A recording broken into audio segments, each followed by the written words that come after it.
जी जी जी, मैं भी दरखास्त कर रहा हूं मेहमानों से कि आपको बोलने दें। जी जी बोलिए। लेकिन आप लोग सच सुनना नहीं चाहते, मुझे ये बड़ी तकलीफदेह बात है मेरे लिए। अब मैं दूसरी बात करूंगा कि आप ये देखिए कि हिंदुस्तान तो खुद से इंतशार का शिकार है। मोदी जी की जो पॉलिसीज हैं उसके दरम्यान अब योगी जी मोदी जी की जगह लेने के लिए आ रहे हैं। योगी जी चाहते ही हैं कि मोदी जी को भी देखें, अपनी पार्टी में भी आपको नीचा दिखाने के लिए। अच्छा, आपके यहाँ इमरान खान आ रहे हैं कि नहीं आ रहे हैं? आपके यहाँ इमरान खान आ रहे हैं कि नहीं आ रहे हैं? नहीं आएंगे वो, क्योंकि उन्होंने एक काम ऐसा किया, मेरी सरहदों की, मेरी आर्मी की, मेरे इदारों को खराब करने की कोशिश की। उनको उसकी पादाश में जेल में रखा गया और कानून ने रास्ता बनाया, किसी ने उससे बदला नहीं लिया। हाँ। हम ये चाहते ही हैं कि हम मैंने तो सुना उनका एआई भाषण सुनकर शहबाज शरीफ साहब बौखला गए, उनका जलवा देख करके शहबाज शरीफ साहब वहां बौखला गए। आप यहाँ योगी की चिंता मत कीजिए, आप तो चिंता कीजिए शहबाज साहब की। क्यों ना करें? इमरान खान आ रहे हैं दोबारा। आंख दिखाएगा योगी, तो आंख नहीं निकालेंगे योगी की। कैसी बात करते हैं आप? योगी को कहें अपनी औकात में रहे, अपने मुल्क में रहे। ना ना ना, ये औकात आपकी नहीं है, इतनी औकात नहीं रखते आप। चलाएं हमारे देश के किसी नेता के बारे में, चाहे वो कांग्रेस का हो चाहे वो नेशनल कॉन्फ्रेंस का हो, सुन लीजिए, आप औकात नहीं रखते। आप औकात नहीं रखते। जिनका देश गधे बेच के चल रहा हो वो औकात नहीं रखते योगी आदित्यनाथ के बारे में बोलने की। औकात आपकी नहीं, आप औकात में रहिए। आपकी औकात हिंदुस्तान 3 जंगों में आपको दिखा चुका है। आपको सुमाइला, आप तो चुप ही रहिए, आप तो चुप ही रहिए, आप तो चुप ही रहिए। औकात के मामले में आप चुप रहिए, आप मत कूदिए इस खेल में। देखिए 3 जंग हो चुकी हैं हिंदुस्तान पाकिस्तान में, पाकिस्तान को उसकी औकात दिखा चुका है हिंदुस्तान, हमारी सेना ही दिखा चुकी है। तो आप योगी आदित्यनाथ के बारे में इस तरीके की बात मत कीजिए। आप अपने भगवान से माफी मांगा करें और याद रखें कि जंग से माफी मांग ले, रब से माफी मांग ले और अपने हिंदुस्तान को बचाएं। पाकिस्तान से पंगा नहीं चंगा। ना ना, आप पाकिस्तान को बचाएं। पीओके कुछ दिनों का मेहमान है, योगी आदित्यनाथ ने कह दिया है। सुनिए, आज की रैली में योगी आदित्यनाथ ने कहा इरशाद अहमद के पीओके पाकिस्तान के पास चंद दिनों का मेहमान है। आप खुद को बचाएं, पीओके के बाद पाकिस्तान की बारी है, मैं बता रहा हूं आपको। गीदड़ बोलता है सिर्फ, कर कुछ नहीं सकता। शेर गरजता है और खा भी जाता है। हम शेर हैं, आप गीदड़ हैं। गीदड़ बोलता है 370 भी आप लोग ख्वाब बता रहे थे इरशाद अहमद, बाल उड़ गए आपके ख्वाब देखते देखते। ये ख्वाब देखते देखते पूरा नहीं हुआ ये ख्वाब कि 370 को हटा नहीं सकता वहां से। ये भी ख्वाब ही बताते थे आप 370 हटाने का। आपको मिला क्या आपको, या क्या कश्मीरी हमें क्या मिला और क्या नहीं मिला उसकी फिक्र हम पर छोड़ दीजिए। पाकिस्तान कब से फिक्रमंद हो गया हिंदुस्तान के लिए? कश्मीरी आपको बताएंगे, कश्मीरी आपको सबक सिखाएंगे और कश्मीरी बताएंगे आजादी क्या होती है, आजादी हासिल कैसे की जाती है। लाखों की तादाद में कश्मीरियों ने अगर कुर्बानी दी, जान। भाई के के शर्मा बड़ी भारी गलतफहमी में पाकिस्तान, तो क्या किया जाए? भारी अक्सरियत गलतफहमी में ही रहा। गलतफहमी में आप लोग हैं, गलतफहमी आप लोगों को वो दूर करेंगे कश्मीरी। ठीक है, मैं लाता हूँ, आपको लाता हूँ। तो आज कटोरा लेके भीख नहीं मांगते। आज पूरे विश्व में जगह जगह हर देश के सामने जो भीख मांग रहे हैं और अपने ही लोगों को, अब जो पैदा किया है आतंकियों को इन्होंने, वही आतंकी अब इनको मार रहे हैं, इनके ही घर में आग लगा रहे हैं। तो ये परिस्थिति नहीं भुगतनी पड़ती, ये ख्वाबों में ही जीते रहे। ये आज देखिए अफगानिस्तान से भी थर्राते हैं अभी, इनकी ये हालत है। भीख का कटोरा लेके पूरे विश्व में घूम रहे हैं, कोई देने वाला नहीं है, किसी के दरवाजे खड़े होने लायक नहीं है। अब क्या घमासान कर रहे हैं, अपने ही नेता को जेल में बंद कर रहे हैं, अपने नेता के साथ लड़ रहे हैं, अपने देश में आग लगा रहे हैं।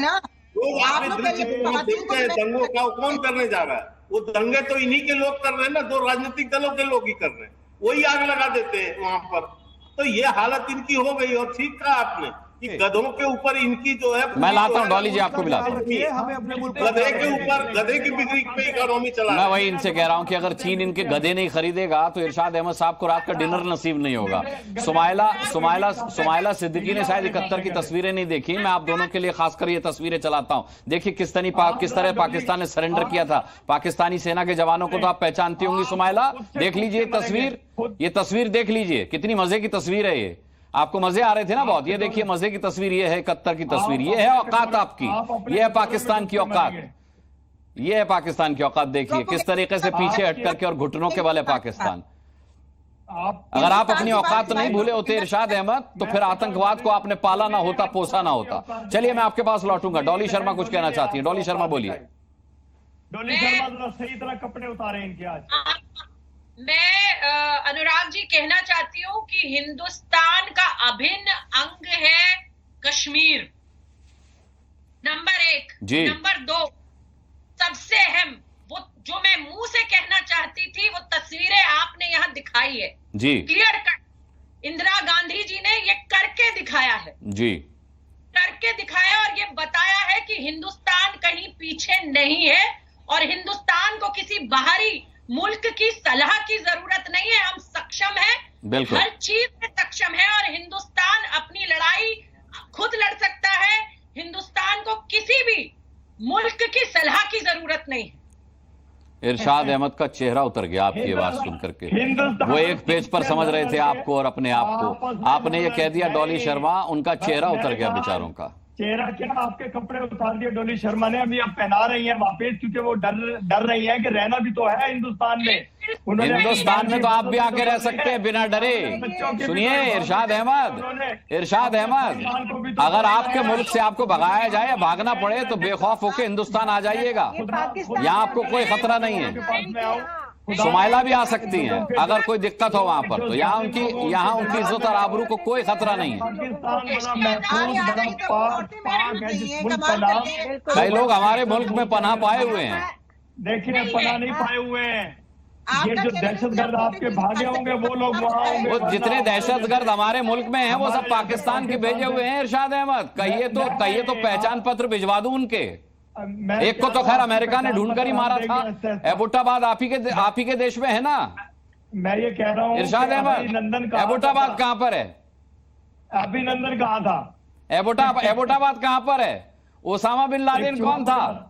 ओसामा बिन लादेन कौन था? पकड़ा था आपका एक चूहा पकड़ा था। कहाँ से पकड़ा था? मेरे पाकिस्तान की फोर्सेज ने आपका एक चूहा पकड़ा था अभिनंदन के नाम से। पाकिस्तान के नक्शे से हटा दिया क्या एबोटाबाद आपने? नक्शे से हटा दिया। मैं कह रहा हूँ या वहाँ गधे पालते हैं आप? ये अपने चूहों को कभी भी कोशिश, एबोटाबाद में गधे पालते हैं क्या? बात की तरफ आए, मैं कह रहा हूँ मेरी तरफ मेरी निगाह से मत देखिएगा, क्योंकि ओसामा बिन लादेन आपके अब्बा जानते हैं मोहतरमा।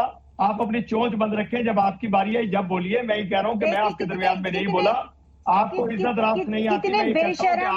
अच्छा रुकिए, संदीप वजीर साहब से भी आपको हिदायत दिलवा देता हूँ। संदीप वजीर साहब, ये हमें चोंच बंद रखने की सलाह दे रहे हैं संदीप वजीर साहब। पाकिस्तान हमें चोंच बंद रखने की सलाह दे रहा है। शब्द देखिए, अब देखिए संदीप वजीर साहब बोल रहे हैं। देखिए अच्छा, अब थोड़ी देर इरशाद जी अपनी चोंच बंद रखिएगा। इरशाद जी थोड़ी देर के लिए चोंच बंद रखिए। हाँ बोलिए वजीर साहब। इरशाद साहब आप इस चैनल पे आए हैं, आप गेस्ट हैं इस चैनल के, लेकिन आपको मैं एक बात बिल्कुल वाज़ेह कर देना चाहता हूं कि पाकिस्तान को अपना गिरेबान खुद देख लेना चाहिए।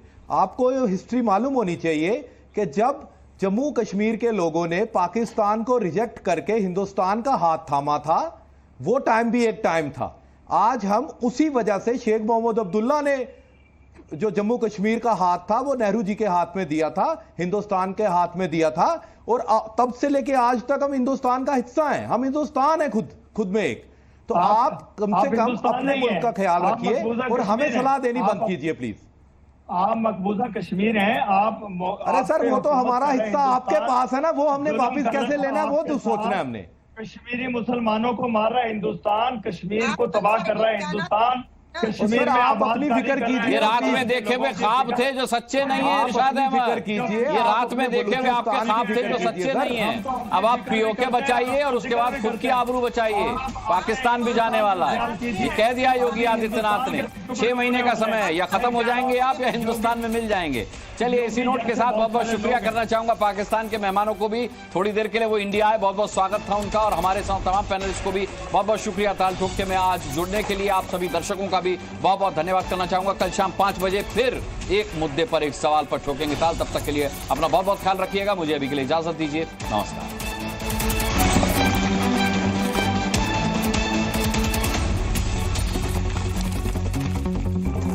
इस घड़ी की बड़ी खबर।